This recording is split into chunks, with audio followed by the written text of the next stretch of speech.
Welcome to Let's Get Practical with Pastor Earl Stephen Roberts, where our goal is to inform, inspire, and challenge you to godly change. My name is Alexis Hardy, and I'm your co-host today. And joining me in this conversation is my pastor, Earl Stephen Roberts. How are you, Pastor? I'm fine, Alexis, thank you. Awesome. Is it warm enough?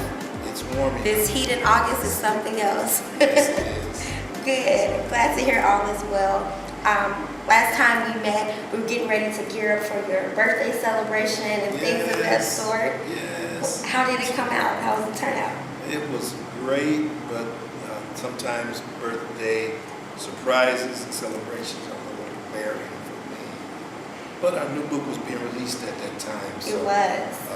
I was predisposed to keep my mind on that. Awesome. It was definitely a good time. I had the pleasure of sharing. And it's always a blessing to turn a year older, so thank God for that. So we're going to jump right into our dialogue today. Pastor, my question today is multifaceted. This is really loaded. In light of all the change that we are seeing take place in the world today around us, such as in the Middle East, with the ongoing human struggle and the widespread of warfare, along with the mass migration of people and groups. Then we have, just in different places throughout the world, we see terror appearing and becoming a homegrown social culture. And then thinking about the increase in gun violence, even right here in our own hometown, and protests and uncertainty. And specifically right now, too, this different type of presidential race that we see before us right now. So in light of all of these events that are taking place, and so much more, true, should we be getting a sense that in relation to mankind and human civilization, as we know it, there is something that is transitional about these times that we are now living in? That's awesome. Yes, I really believe strongly, and not only myself, but there are people all around the world now that are acknowledging and saying that we're in a transitional time for human civilization and mankind. And transition always brings, especially with the plans of God, transition brings changes in our nature and our character. And usually these upheavals around the world, they tell us that we're in a time, this is the first time that our generation has seen it like this. But these kind of events tell us that we're in a very peculiar and particular time of change for mankind. Yeah, it is interesting, and I want to take each of these points. I know I said a lot in that one big statement, yes. But I want to kind of take it line upon line, if we will, precept upon precept. So with that being said, specifically in the Middle East, there's the ongoing human struggle and the widespread of warfare, and the mass migrations of people and groups. Let's talk a little bit about that. That we see right before our very eyes a very interesting phenomenon, we want to call it. But there is no such thing as phenomenon with God. What we see as something unusual taking place, God already knew that it was going to take place. When we read the book of Genesis, we see Exodus begin. We see the Exodus in what is today called the Middle East. We see that begin, and it was thousands of years ago that it began, that particular migration. And it was about people getting set free from bondage and the great migration, but the Bible calls it an Exodus. So I tend to think of it, not only myself, but there are other Bible pupils and Bible students today who feel the same way, that what we're seeing is an Exodus, and that tells us a lot about our generation and the time that we're living in. There's this great change that is already begun take place. But let me say, you know, in Ecclesiastes, Solomon said something very important. I want to read it. In Ecclesiastes 3, to everything there is a season and a time for every matter or purpose under heaven. Now, he says that God has made everything beautiful in his time. And he also has planted eternity in men's hearts and in men's minds. He has divinely planted an eternity inside of us so that we have a sense of purpose. And out of that sense of purpose, God calls forth his chosen people, which is the church. Does that mean that we're better than anyone else? No. Does that mean we should hate someone else because of their particular faith or religion? No. Absolutely. Or their ethnicity? No. But it does mean that according to our Christian beliefs and faith, what we understand is that God is going to use Christianity, the church, to make a great difference around the world. And yes, if we're going to make a difference, then awful things has to begin to happen in our lifetimes, because it is often that those often things stir us to move toward accomplishing what God has placed us here to accomplish. So what we see happening in the Middle East, it has been known by God that it was going to come. We read in the New Testament from the letters of Paul, you know, in the end times, you're going to see men are going to be revilers of the faith. They're going to hate the faith. They're going to hate each other. They will be lovers of themselves. And all of that we see taking place around us right now. Even some of the laws that are changing. And we accept mankind, humanity, but we see the morality of our government change. And I think we'll talk a little bit about that in the presidential piece. Yes, yes. But let me ask you a question, Pastor. And so the people that are actually experiencing this human struggle and are victims of the warfare that are in the Middle East, like what should they be doing in these times? Like what should be their mindset? Because I can only imagine how it feels when you're in it. But you know, as believers and those who want to see God's will be done, like what should they be doing during that time?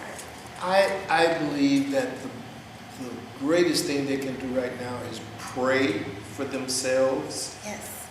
Pray for their enemies, those who are uprooting them. That's tough. That's a hard one, but you know, God requires that of us. Yes.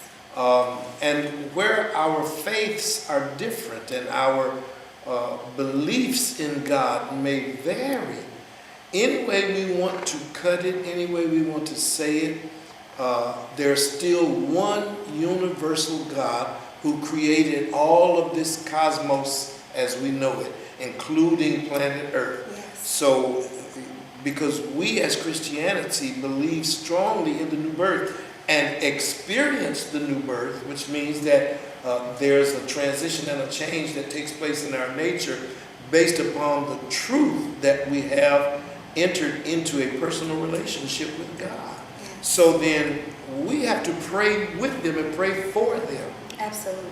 Because it cannot be easy for any people to have to become uprooted from the way of life that they've understood.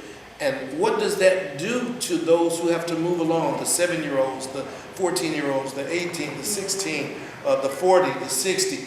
People who probably tried to live in peace all of their lives and were handed a certain kind of culture of warfare to live in, but in their own hearts and minds they had nothing against any man or any soul. But yet they were uprooted. So along the way, then anxiety and anger and hatred begins to find its way into their being. So we should be praying for them, praying with them, and it is commendable that we also should be very watchful, because anyone that's cast into poverty or thrown into hardship are going to become the person who will do things that they would not have ever thought of doing before that. Mm-hmm. Good example is the life and times of blacks right now in America as well. You know, we have to know that what we see happening around us is the outwork. It's not right. Mm-hmm. It's wrong. It is deathly wrong for us to attack policemen, but there's been a culture that has created this backlash. Yeah. You know? And even ostracizing people. Oh, certainly. Yeah. So we should be able to identify with people from all around Yes. the world, no matter what color their skin is. We should be able to identify with them, whether they are European, Indian, Arabic, whatever they may be. We should be able to identify with them in their struggles. Yes. You know, Yes. that is so important. So my thoughts and concerns are more for the poor people around the world who have a difficult time making it to the next level in their lives, even if it's just a level of where they can provide a daily meal Yes. for their families. And that has fallen apart in this world. And so we live in very trying times. Indeed, indeed. And that kind of is a segue for us in the second point, in just different places around the world, including even here in the United States. Yes. We see the terror, and it's beginning to appear in homegrown social culture. Yes. So let's talk a little bit about that. Yes, we're seeing people in the news. I'm not going to do a newscast, but we all watch the news, and Yes. we see the events happening around our country right now, where people are lashing out, you know, and they're lashing out because they are unhappy. They know that there has been this disparaging living side by side together, but not having the kind of needs met that we want to have met. And they're angry. And people are angry. They're angry. You know, they're very angry. And often we find that people have a just cause for being angry. And what we have to do is realize that in their just cause, they have to realize themselves that they should not take that as a platform to wreak violence and gun violence, especially on our officers who have the challenge to keep us all safe and work on our behalf. I've had the pleasure and privilege of seeing officers in the news since all of this in different parts of the country who have stopped and had prayer with motorists and people, and you know, when we really let God get into it, Yes. change comes. Change comes, and God uses His church. Yes. God uses His church to bring this change. Yes. So we have to really begin to realize that the time that we're living in and the events that we're seeing is based upon the fact that there are many, many, many unhappy people living around this world, and right here in our own beloved United States of America. I served in the military during the Vietnam era. Did not go to Vietnam.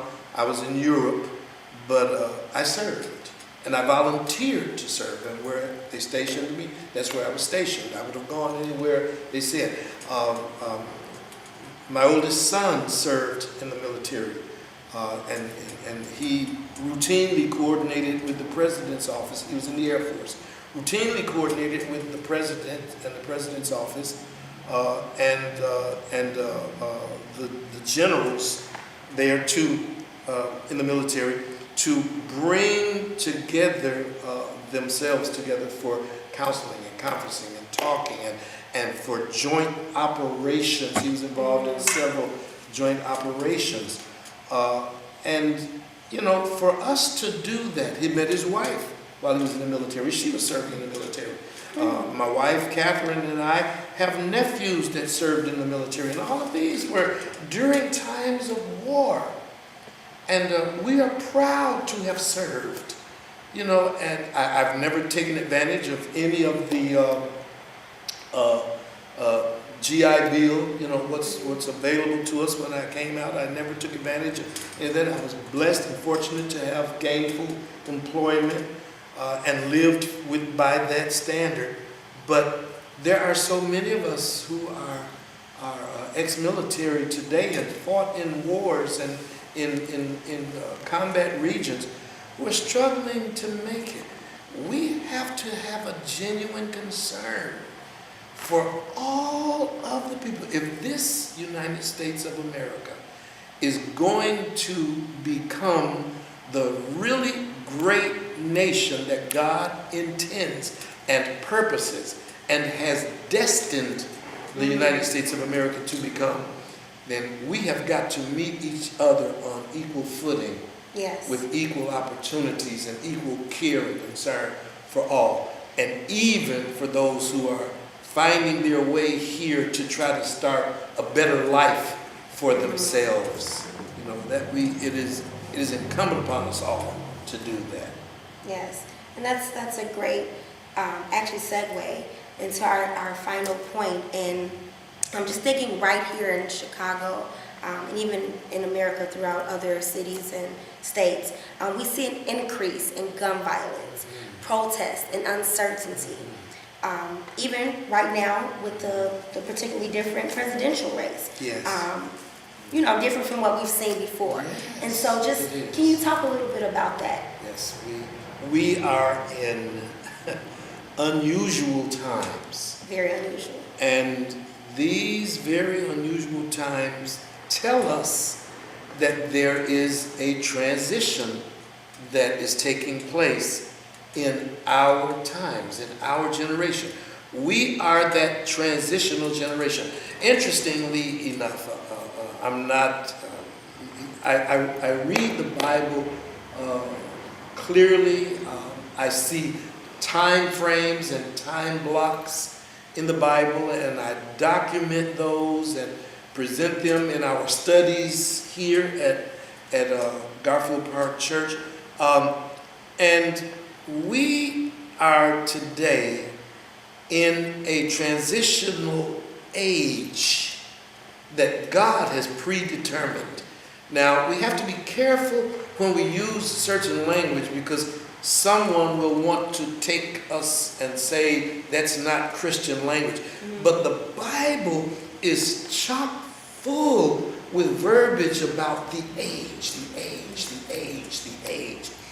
And we are a generation that when Jesus Christ came into this world, 300 years after Alexander the Great, okay, a little over 300 years after Alexander the Great, which in Alexander the Great's time, 333, 332 BC, that signaled the beginning of a transitional age when he invaded Africa, and